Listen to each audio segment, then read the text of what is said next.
一张张的校园老照片，还有历届的校服，建校100年的佳琪高中有着什么样的历史？社会科的探究与实作课程，师生挖掘出校园的不同样貌，有关于厕所大楼的异想绘本，以及探索升学路径的互动式桌游。佳琪分成舞蹈班、职科还有普通科，然后我们也把一些佳琪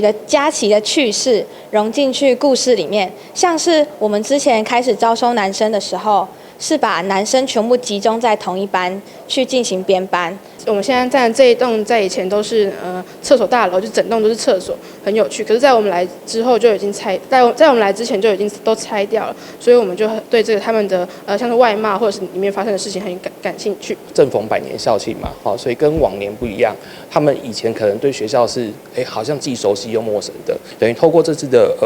展览的策展呢，他去重新的找到这些资料。有些同学还去访谈了，比如说很老的学姐啊，让他们学姐去讲这些故事。展览分成历史、地理、公民3个科目，呈现佳琪跨世纪的多元发展历史，从日治时期的学生来源分析，到女子实业补习学校设置的时空背景，还有刻着台南价值的课桌。那这些历史的脉络都是在我们这一次的探究与实作课程当中，同学们一步一步的去找到这个历史的轨迹。那同时呢，他们也分成了37组，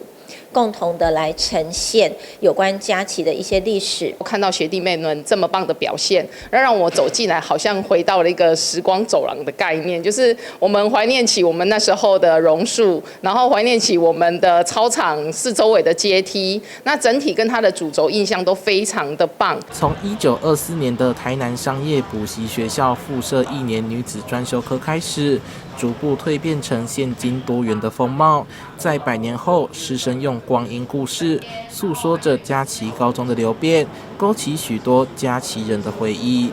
记者盛怀谈的报道。